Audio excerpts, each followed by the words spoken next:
उसको शहीद का दर्जा नहीं दे रहे जब वो बैटल फील्ड में शहीद हो रहा है। तो 800 करोड़ का धांधली हुआ है नीट एग्जामिनेशन में, क्योंकि जब शहीद का दर्जा दीजिएगा तो उसको कंपनसेशन देना पड़ता है 2-3 करोड़ रुपया। मोदी जी के आदेश पर यूक्रेन का युद्ध रुक जाता है। प्रधानमंत्री का एक ही काम है कि गुजरात के व्यापारियों को कमा के दे दो। मोदी जी की कोई इच्छा नहीं है कि बिहार डेवलप हो, कि भगवान राम ने सबको लाया है, राम को कोई नहीं ला सकता है। आज आप देख लीजिए कि पूरे भारत में एक एग्जाम होता है नीट, जो डॉक्टर के बनने के लिए एग्जाम होता है प्राइमरी लेवल पर, अंडर ग्रेजुएट लेवल पर, उसका पेपर हर सेंटर पर पहुंचा। कैसे पहुंचा भाई? किसके कंट्रोल में है वो पेपर? जो सेंटर पर जो बेच रहा है वो बहुत छोटा प्यादा है, तो उसका ये ऊपर से हो रहा है। ये गुजरात से कंडक्टेड होगा, ये उसके डायरेक्टर जानते होंगे। अभी आप देख लीजिए कि यूपी में सिपाही की भर्ती का कंडक्टर कौन ले रहा है? एग्जामिनेशन बोर्ड, गुजरात की कंपनी ले रही है। क्यों भाई? यूपी में आज तक एग्जाम लेने वाला कोई अपना बोर्ड नहीं, उनका यूपी बोर्ड नहीं है, यूपी टेक्निकल पैनल नहीं है, करोड़ों चीजें हैं वहां, लेकिन गुजरात की कंपनी ले रही है हर जगह पे गुजरात। अभी उसको बैन किया गया, जब बैन किया ना तो उस कंपनी का डायरेक्टर अमेरिका भाग गया। ठीक है अच्छा। जी, अभी का रिपोर्ट है ये। तो इसी तरह से इन्होंने पेपर में 800 करोड़ का धांधली हुआ है नीट एग्जामिनेशन में, लगभग 800 करोड़, और ये सारा गुजराती माफिया के पास पैसा है। और ये सब जो छोटे मोटे को जो टीवी पे दिखाया जा रहा है ना, ये बहुत छोटा खिलाड़ी है।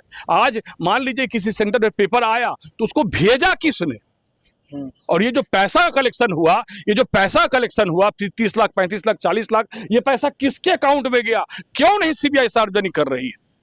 क्या वजह है इसके पीछे? नीट परीक्षा रद्द होगा, और श्री राहुल गांधी जी ने कहा है कि नीट परीक्षा में रद्द करवाएंगे। और कल सुप्रीम कोर्ट ने बोला है कि पेपर लीक हुआ है, और पेपर लीक व्हाट्सएप पर मैसेजर पहुंचा है। इसके लिए हम सभी लोग लगे हुए हैं कि इस परीक्षा को रद्द करवाए हम लोग। अच्छा गोपाल जी, आज सुबह की घटना है कश्मीर में, फिर से आतंकवादियों ने हमला किया है अपने सैनिकों के ऊपर। हमारे शायद 5 या 6 जवान उसमें शहीद भी हुए हैं। भारत की जनता को 10 साल से आप चला रहे हैं, क्योंकि देखिए ये सरकार कहती थी कि नोटबंदी कर देंगे तो आतंकवादी हमला रुक जाएगा, सब कुछ इन्होंने, लेकिन यही चीज तो अब जनता को समझना है कि आज 10 साल कहने आए, इनके डर से पूरी दुनिया में लोग, देश थर थर कांप रहे हैं। इनके आदेश पर, मोदी जी के आदेश पर यूक्रेन का युद्ध रुक जाता है, तो अब से पाकिस्तान ऐसा छोटा सा देश कंट्रोल नहीं हो रहा है। आज 6 सैनिक शहीद हुए हैं, जिसमें से एक कमांडर भी है। क्या चल रहा है भाई कश्मीर में? जिस दिन इन्होंने शपथ लिया था उस दिन वैष्णो देवी में अटैक हो रहा है, कश्मीर नहीं, अब जम्मू में अटैक हो रहा है। कश्मीर छोड़ दीजिए, जो जम्मू मोस्ट सिक्योर था उसमें अब अटैक हो रहा है। तो प्रधानमंत्री की फॉरेन मिनिस्ट्री पूरी तरह से विफल है। प्रधानमंत्री का एक ही काम है कि गुजरात के व्यापारियों को कमा के दे दो, पूरे देश को लूट के दे दो। आज बिहार की धरती पर मैं खड़ा हूँ, इस बिहार में मेरा जन्म हुआ है, हम लोग बहुत करीबी से बिहार को जान रहे हैं। एक फैक्ट्री 10 साल में खुला क्या? नहीं, एक फैक्ट्री, छोटा भी 10 साल में, प्राइवेट ही। तो उसमें तो वो भी है ना, आपके तेजस्वी जी जो इंडिया गठबंधन के अलायंस थे वो भी थे उसमें, तो उनके भी राज्य में सरकार में तो नहीं खुला था। नहीं, तो उनका तो 17 महीने के लिए उप मुख्यमंत्री थे। ये 24-20 साल से, 2005 के बाद से तो लालू जी है नहीं यहाँ। 2005 से लेकर 2024 होने को आया, लगभग 20 साल होने का वक्त हो गया है। मोदी जी, बीजेपी और नीतीश से ही सरकार है। बीच में 2-4-10 महीने के लिए, और ज्यादातर 10 महीने के लिए, ज्यादातर नहीं, लगभग यही लोग रहे। 10 महीने के लिए कोई डिप्टी सीएम बन गया तो कोई बहुत बड़ी बात नहीं है।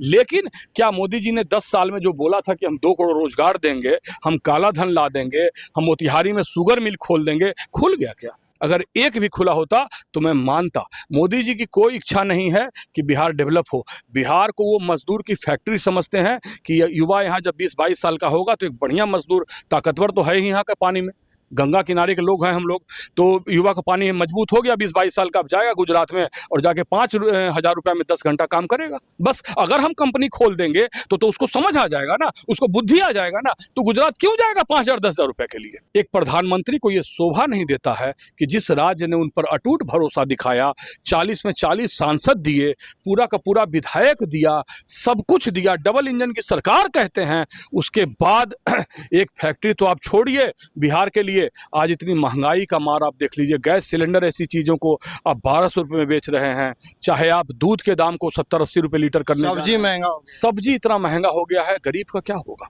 तो हम लोग इसके खिलाफ खड़े हैं। हमारे नेता श्री राहुल गांधी जी ने बता दिया कि हम कल भी थे, हम आज भी हैं और हम कल भी रहेंगे। और इस बार भारत की जनता ने 10 साल इनका बर्दाश्त किया झूठ, उसके बाद झूठ का पर्दाफाश कर दिया। ये बार बार बोलते थे कि मैंने राम को लाया है, और मैं ही एक आदमी हूं जो मैंने विरोध किया कि भगवान राम ने सबको लाया है, राम को कोई नहीं ला सकता है। आपने एक मंदिर बनाया, यहाँ हजारों मंदिर पहले से बने हुए हैं, चाहे पटना का हनुमान मंदिर हो, चाहे बाबा धाम हो, चाहे तमिलनाडु में रामेश्वरम हो, चाहे केदारनाथ बद्रीनाथ हो, सब हजारों साल से यहाँ है। आप कौन होते हैं हिंदू का ठेकेदारी करने वाले, हिंदू धर्म की ठेकेदारी करने वाले? माता वैष्णो देवी है, सब मंदिर यहाँ पहले से है। आप मंदिर के नाम पर, धर्म का व्यापार करने के नाम पर वोट बैंक की राजनीति करते हैं।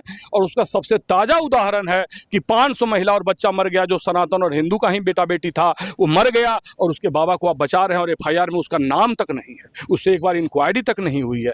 आप किस तरह की सरकार, अराजकता यूपी में चल रहा है ना, ऑलमोस्ट आप कहिए एनार्की है इस देश में, इस राज्य में भी लगा हुआ। अच्छा गोपाल जी, आप थोड़ी देर पहले आप गुजरात का चर्चा कर रहे थे, सदन में खड़े होकर राहुल गांधी जी ने बोला है कि इस बार गुजरात में आपको हराएंगे। बिल्कुल बिल्कुल, तो ये इतना जो कॉन्फिडेंस आ रहा है, क्योंकि बीजेपी एक तरफा वहां जीतती है। भाई आप, गुजरात तो एक राज्य हो गया। जब पूरे देश का चुनाव हो रहा था तो माननीय खड़गे जी ने, जिन्होंने 50 साल के आसपास सब अभी संसद में बिताया है, उतना बड़ा नेता अभी भारत में कोई नहीं है, खड़गे जी ने बोला था कि हम 295 आएंगे। हमारा 295 चल भी रहा था आंकड़ा, लेकिन चौथे चरण के बाद इन्होंने 1 crore 6 lakh vote extra add किया। ये आप कैसे दावा कर रहे हैं? इस पर केस हो गया, कपिल सिब्बल का मामला दर्ज है सुप्रीम कोर्ट में कि 1 करोड़ 6 लाख वोट ऐड किया गया। उसकी वजह से 60 से 65 संसद में 20 से 25 हजार वोट बढ़ गए, जो कि एक सांसद को जिताने हराने के लिए काफी होता। नहीं तो इनकी हालत 100 सीट पर बीजेपी इस बार साफ हो जाती। आज आप देख लीजिए उत्तर प्रदेश में कि 1.5 लाख वोट से नरेंद्र मोदी जीत रहे हैं और 4 लाख वोट से श्री राहुल गांधी जी जीत रहे हैं, तो कौन बहुत बड़ा नेता है? आज स्मृति ईरानी को बोलते थे तो हमारे जो कार्यकर्ता के एक मजबूत कार्यकर्ता थे केएल शर्मा, उन्होंने स्मृति ईरानी को हरा दिया। क्यों हरा दिया? क्योंकि जनता ने वहां देख लिया कि 10 साल में झूठ बोलना इन गुजरातियों का प्रथम कर्तव्य है। झूठ बोलिए, हर चीज को पैसा कमाइए। कल को गांधी मैदान में घुसना भी 100 रुपए लगा देंगे, कोई बहुत बड़ी बात नहीं है। मैं सही कह रहा हूं। अगर इसी तरह से आप इंटरव्यू लेते रहे 10-20 लोगों का, तो हो सकता है गांधी मैदान बैन करवा दे कि नहीं घुसो भाई। तो सबसे बड़ी बात है कि ये व्यापारियों की सरकार है और व्यापारी कोई आपको कहने का मौका नहीं लगेगा। सबसे बड़ी बात है कि बिहार का क्या हुआ। आज बिहार के लाखों छात्रों ने, परिवारों ने इनको वोट करके 40 में 40 सांसद लाया। उसके बदले बिहार को एक कॉलेज मिला क्या? एक छोटा मोटा फैक्ट्री मिला क्या? एक रोजगार मिला क्या? आज आप सेना की दुर्गति देख लीजिए। ये जो इतना घटना बढ़ रहा है, इतने बड़े बड़े कांड हो रहे हैं, जब आप 17-18 साल के लड़के को 6 महीना की ट्रेनिंग देकर आप पहुंचा दोगे 18 साल में उसको मार्केट में लड़ने के लिए, कॉम्बैट में, तो कैसे लड़ेगा भाई? 18 साल तो बच्चा का उम्र होता है भाई। तो रिटायरमेंट के बाद उसको पैसा भी तो मिल रहा है। पैसा मिल रहा है। अग्निवीर का जो आप बात कर रहे हैं, उसको शहीद का दर्जा नहीं दे रहे हैं। जब वो बैटल फील्ड में शहीद हो रहा है तो क्यों नहीं दे रहे हैं भाई? आपको क्या दिक्कत है? क्योंकि जब शहीद का दर्जा दीजिएगा तो उसको कंपनसेशन देना पड़ता है 2-3 करोड़ रुपया। तो ये सैनिक के भी खिलाफ है।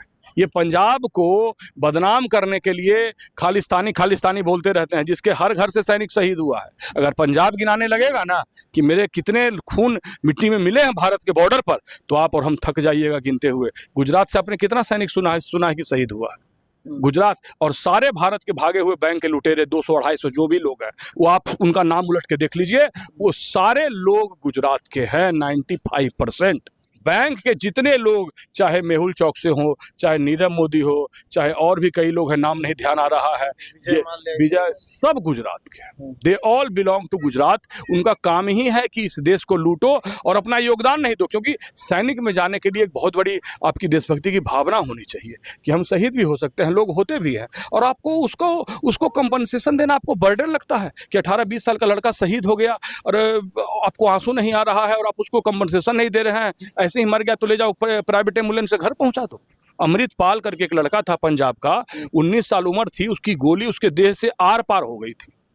ठीक है, इतना क्लोज रेंज से गोलीबारी में हुआ था। उसको प्राइवेट एम्बुलेंस से भिजवा दिया, ये कह के कि अग्निवीर है, ये आर्मी का हिस्सा नहीं। ये भारत के साथ मजाक है, भारत की आत्मा के साथ खिलवाड़ है। और मैं तो कहता हूं कि ये देशद्रोह की भावना से लाया हुआ, ये भारत की सेना को खराब करना चाहते हैं। अच्छा गोपाल जी, एक आखिरी सवाल आपसे, जी। क्या लग रहा है ये सरकार जो अभी चल रही है ये 5 साल चल पाएगी या फिर बीच में ही मतलब सत्ता पलट हो सकता है? ये 5 साल चलना असंभव है। क्योंकि मोदी जी का कॉन्फिडेंस देख कर लग रहा है कि 5 साल चल जाएगा। तो वो 400 सीट के लेकर भी बोले थे पार्लियामेंट के अंदर, जो नहीं बोलना चाहिए। प्रधानमंत्री को शोभा नहीं देता है। किस बात पर आप 400 सीट बोल रहे हैं? ईवीएम उनका कॉन्फिडेंस है। बात कॉन्फिडेंस है कि आप चंद्रमा उतार के यहाँ लाइएगा तो ले आएंगे क्या? वो क्या बात आप कर रहे हैं? कॉन्फिडेंस है कि समुद्र को हम घोंट जाएंगे तो घोंट जाइएगा क्या? ये फालतू का कॉन्फिडेंस, उसका एक एबिलिटी होता है, कॉन्फिडेंस का एक रीजन होता है। तो बीजेपी वाली कह रहे हैं आप लोग चक्रव्यूह में फंस गए, हम लोग 400 पार का नारा दिया, आप लोग 400 को रोकते रहे, आप लोग फिर हार गए। प्रधानमंत्री डर गए, अब संसद में रह ही नहीं रहे, आए गए दिन इधर उधर भाग रहे हैं। सवाल हिम्मत नहीं है सवाल जवाब देने का, इधर उधर भाग रहे हैं। आज हमारे नेता मणिपुर गए, आज हमारे नेता, एक राज्य आपसे कंट्रोल नहीं हो रहा है। मणिपुर ऐसा छोटा सा राज्य, आप बोल रहे हैं कि पूरे दुनिया में आपका डंका बज रहा है, पूरा दुनिया आपसे थर थर कांप रहा है। आप यूक्रेन का युद्ध रोक दीजिएगा और एक छोटा सा राज्य मणिपुर आपसे कंट्रोल नहीं हो रहा। इसका मतलब है कि आपने मणिपुर करवाया है, आप नहीं चाहते हैं कि मणिपुर रोके। मणिपुर कंट्रोल होगा, बिल्कुल सेना और पुलिस उसमें सक्षम है। तो वहाँ उनका सीएम भी तो आप ये आरोप लगा रहे हैं जो मणिपुर में दंगा चल रहा है 1 साल से ऊपर, ये सत्ता पक्ष के द्वारा करवाया गया?